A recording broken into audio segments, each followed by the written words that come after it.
Lindsay, what's in your lens today? Let's talk about it's not Bad Bunny, so I'm relieving you Thank from God. that. a, federal, Proceed. a federal grand jury this week refused to indict 6 congressional Democrats over a video where they told service members to reject illegal orders. You remember that? Now, this is a big deal, not just politically, but also legally. Sources familiar with the case tell Axios that the Justice Department sought to charge the lawmakers under a statute that carries up to 10 years in prison for anyone who, quotes, advises, counsels, or urges insubordination in the military. In the 90-second video you'll remember posted in November, the 6 congressional leaders reminded members of the military and intelligence community that, quote, no one has to carry out orders that violate the law or our Constitution. They did not reference a specific directive. After the video was posted, the president called their comments, quote, seditious and demanded they be, quote, arrested and put on trial. But now a grand jury has declined to indict. That outcome fits a broader pattern. Trump's retribution campaign is hitting a losing streak. Federal grand juries almost always return indictments. In 2013, they rejected them just 5 times out of the more than 165,000 cases nationwide, according to the Bureau of Justice Statistics. Prosecutors need only 12 of 23 jurors to agree. The bar is not especially high. And yet, in several high-profile cases involving the president's perceived political adversaries, that bar has not been cleared, or the cases have just fallen apart in court. For example, charges against former FBI Director James Comey were partially rejected by a grand jury and ultimately dropped after a federal judge ruled that the appointment of handpicked prosecutor Lindsey Granger was invalid. In a separate case against New York Attorney General Letitia James, the judge wrote that, quote, all actions flowing from Halligan's, quote, defective appointment are, quote, unlawful exercises of executive power and must be set aside.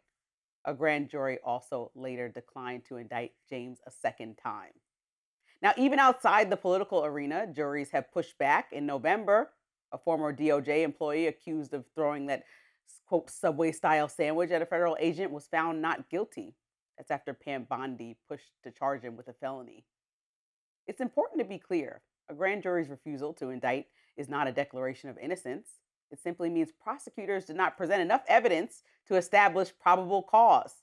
But when grand juries, which historically approve the overwhelming majority of federal charges, repeatedly decline to move forward in politically charged cases, that should signal something, for the administration at least. The justice system is designed to be slow, procedural, and insulated from political pressure. Threats and social media posts don't substitute for statutory elements or evidentiary standards. Intent has to be proven. Appointments have to be lawful. Charges must survive judicial scrutiny. So while rhetoric may escalate, the courts and juries so far are drawing lines.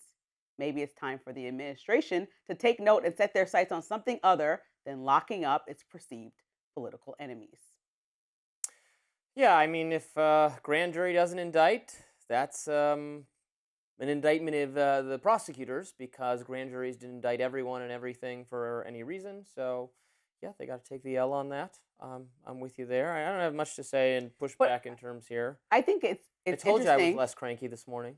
Oh, it was the crankiness earlier this week. No, I think that is interesting because a lot of the criticism, and I've also been on board with this criticism of continuing to try to prosecute, whether it was politically or actually in courts, civilly or actually criminal charges. President Trump was overbearing, and that it would just rile people up, and it was not going to get the Democrats to the goal that they were trying to get at. And so to see the same people, or President Trump specifically, go on this crusade where he's made it his business and made his whole entire life to retaliate is not the exact behavior you want to see from somebody who said, I became a victim of the system. I mean, that was his entire political campaign speech to get reelected. So to get in office and continue to do that seems kind of silly when you know that backfired completely with you. I mean, it's a bit much to expect him to go high like Michelle Obama and not go low into the ground, the depths. Obama's ever went high, but yes, it's a bit naive to expect. We tried to keep Donald Trump off the ballot. We took legal actions. You know, we being the I believe it was in Colorado. General of Colorado. Yes, in my state. I believe that it was my state. The Democrats took action to make it impossible that you could even check Donald Trump's name on the ballot. No I retaliation, criticized that, by the please. way. No, I know, but that was it's kind of like don't, if you come at the king, you better not miss. The kind king. of We thing. had no king's protest, remember? We don't want a Yeah. king. That's President just a Trump bunch is of not old king. People. On the no king's protest. It's all old people. It's all boomers. I don't care.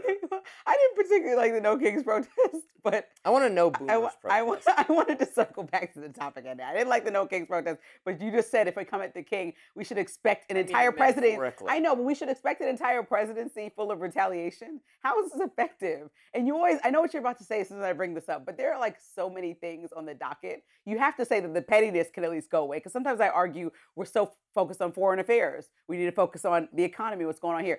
Can we take off petty?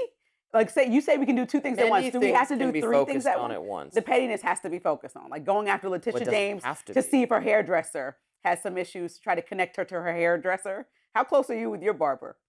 Quite close. You are. So if he's job. implicated in any crime, you should be looked at too. Well, if I let her, stay in some house I had rented. No, that's not the same case. That one got dropped. Right, I don't know. And now there's another case with the hair. Barber thing? No, she has a hairdresser, and the hairdresser, they're looking into her and in some ways that money was spent and some illegal actions she might have took. But now saying that Letitia James has something to do with her hairdresser, like what is that? No, you can't connect that dot. So if you say so. No, that's what's happening. So I just want to know, like, when does it stop for you? When are you going to be like, President Trump, focus on something else? This is not working out, especially if you're not getting the results that you're looking for in any of these cases. Don't you think you should be like, it's time to? It depends on the case. I think some of these people, some of these deep state creatures, should continue to receive the same scrutiny they gave to Trump. Withholding, that includes John Bolton, Comey. Those seem legitimate grounds for inquiry to me. No? I just think if you want to spend your presidency doing the same thing that you criticize Biden for spending his presidency doing to you, you're going to get the same result, which will be, if President Trump would like that, a Democrat in office in 2028. So he just kind of helping. And I expect them to go real hard against Trump. And I hate to see that. I hate to see this back and forth. I don't expect. I hope that they're done with Trump. No one's Trump standing down. It's not going to happen. Why? That's why. Like Nobody's going to be the bigger person. Political leaders are not ordained into office, right? Like they are voted in. The voters and American public should require that people be more adult-like and move on from this political retribution campaign on both sides of the aisle. That should be a requirement for our vote. We are not punishing our elected representatives for this. So I guess we don't care enough, and thus they're going to get away with it. But then we complain and give Congress like a 10% approval Maybe rating democracy out of is just a 100. bad system, Lindsay. Maybe it shows that we should not be that picking our own leaders, and we don't toss out the bad people. We reelect most of these people anyway. It's not become competitive. So what say you? What's the way forward then? What about a king? Maybe we should have a king. Constitutional monarchy. I'd give it a spin. I actually don't want a king, and I don't want... limited by constitutional, very powerful court still. I think we could try that one out. Like, it would be like the UK? No, they don't have a powerful king. I know, they have like a representative king. Yeah. No. That's not, that would just be they have a royalty. Yeah, no, I'm talking about an actual king. No, thank you. I'm going to pass on that one. All right, fair enough. Next up, Matt Schumer, CEO of Hyperright AI, is warning of an artificial intelligence disruption could have a dramatic impact on society. His essay went viral on X yesterday. We'll talk about it. Stay with us.